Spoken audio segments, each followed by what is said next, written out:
Are teachers ready for the AI revolution in their classrooms?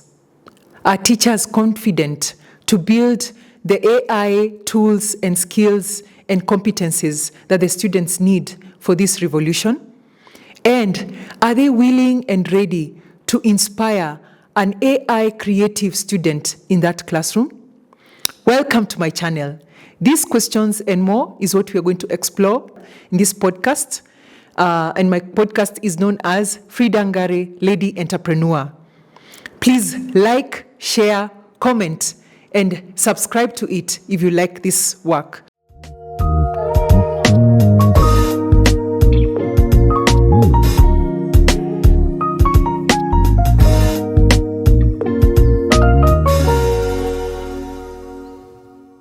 So let's begin. When we are looking at the AI revolution, what are we talking about? The current state of teachers in our country, Kenya, right now, and I think across many parts of Africa, is that they are hungry, they are unsupported, and they are not able to work the best way that they can with the tools that they have and the skills and the competence that they have, and they don't feel confident enough to be part of this AI revolution. And they're feeling overtaken by their own students in the classroom. They're feeling even threatened by this whole wave that is in the social media pages and in our media and in the government circles campaigning about AI in education. But let's consider this one thing. How do we build AI? How has AI revolution come about? In the 18th century, before the 18th century, we had the agrarian revolution, where people were thinking about agriculture, animal husbandry, and bringing themselves together and building cities.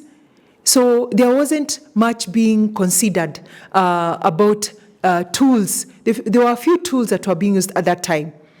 Then we went to the next stage, which was the Industrial Revolution, which was now between the 18th century and early 19th century. And there is when the production of machinery came about.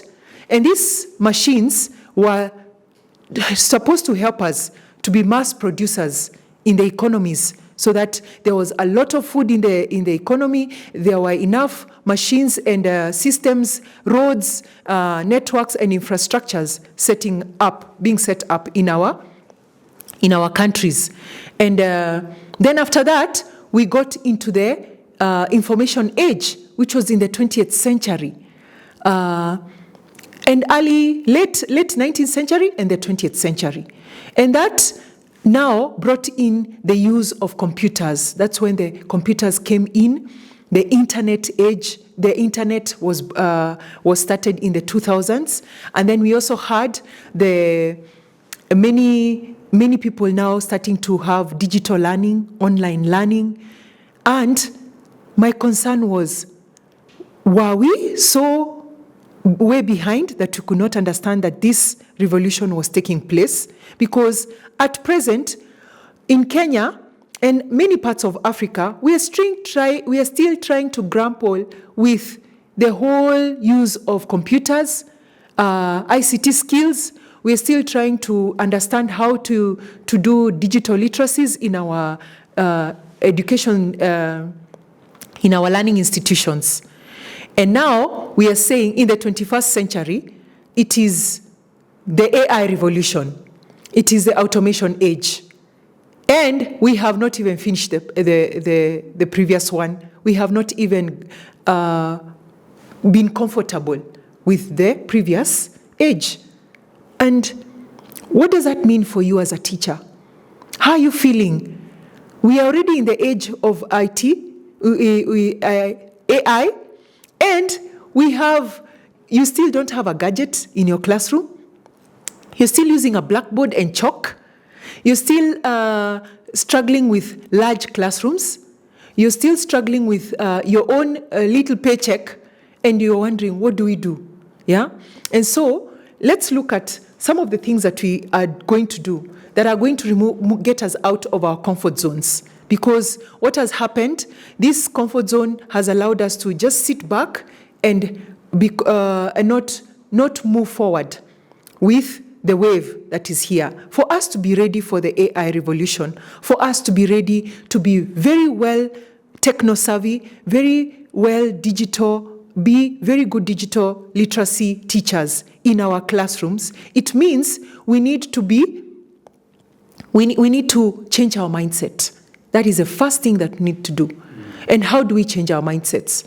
The first thing that we need to do to change our mindsets is to get out of our comfort zones. And what is a comfort zone? A comfort zone is a place that you feel easy about. It is a place that is simple.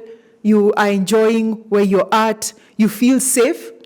But let me tell you, that place is a place where you are in discomfort. It's an illusion of safety. For you as a teacher, with a whole classroom with you, it is a place of discomfort. And so we are asking, how do we change that? But let me first, before that, define what a comfort zone looks like. For me, the first thing, a comfort zone is a place of failure. What is a place of failure? It is a place where you are not able to take care of, you're avoiding challenges, you're not able to take care of yourself, you're missing opportunities, you're avoiding risks, yeah? You're avoiding to enjoy your space, yeah? You're comfortable in the pain. That is a place of failure. The second thing a comfort zone is, it is a place of hindrance. It is a place of hindrance where it restricts you to be more innovative, to be creative, to adapt to the circumstances, and to adapt to the changes. And especially right now when you're talking about tech trends, the changes that are taking place in our societies, it is a place you need to get out of. It is a barrier, yeah? A place of hindrance. A place that is not helping you to be progressive as a professional. And when you go to the classroom, you're having even difficulties bringing out the best version of a student because you have not accepted that yourself. You've already hindered yourself. So how do we expect you to bring that out of a student if you've already blocked it for yourself? The third thing I would define the comfort zone is a place of hesitation. It is a place you feel you are unfamiliar about. You get paralyzed, and so that's why you get comfortable.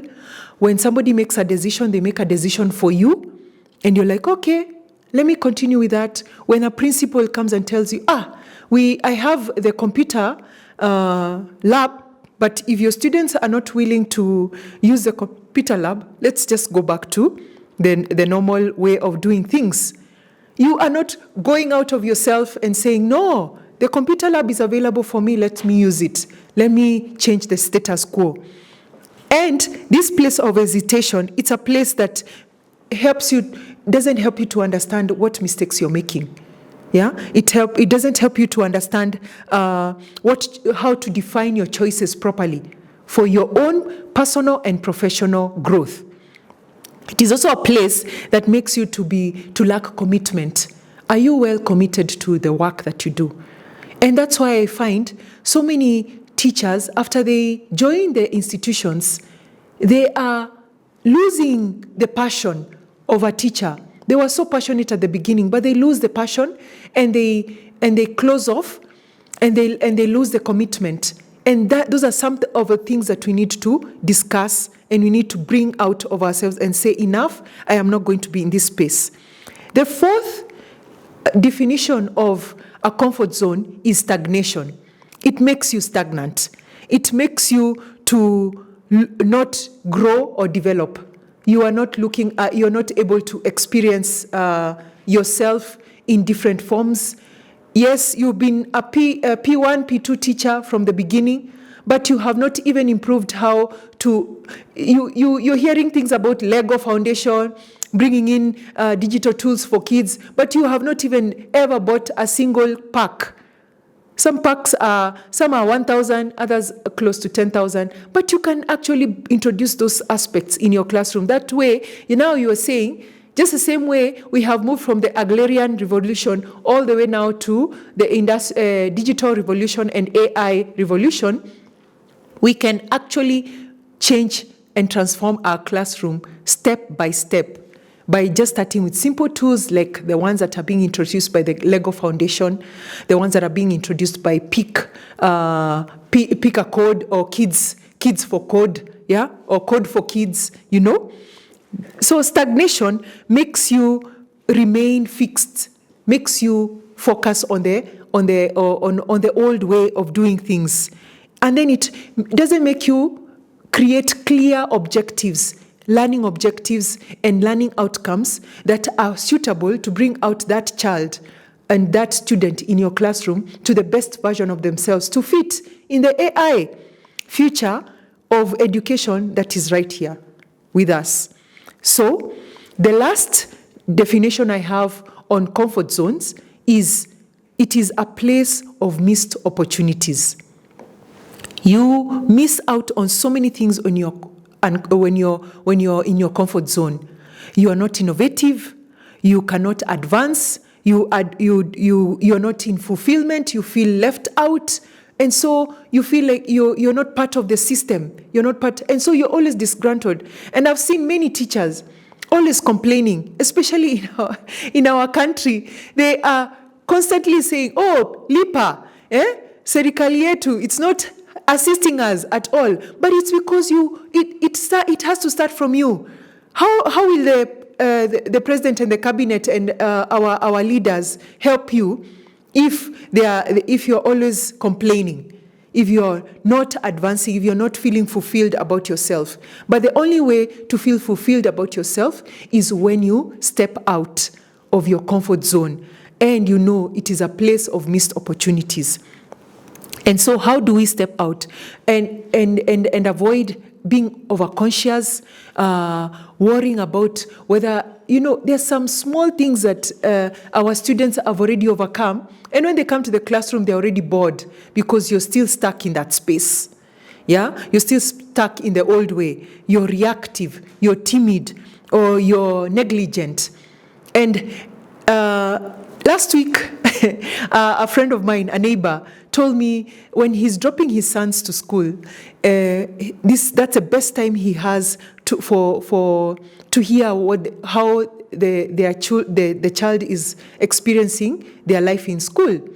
And so this child explains, yesterday teacher X beat student Y just for coughing.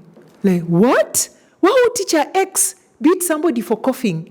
And then another place he mentioned, oh, by the way, we had an exam and it was so difficult, but I overcame. And he gives different scenarios about all the lessons that he had that day, the previous day, all the 6 lessons that he had. And those are many lessons, but he gives his feedback. But when it comes to the teachers, there 50% of the time, the comments are negative about how teachers are overreacting. And it's because we are in our comfort zones and we have to get out of these comfort zones. And so we come now to the space where we are asking ourselves, how do we get out of this comfort zone?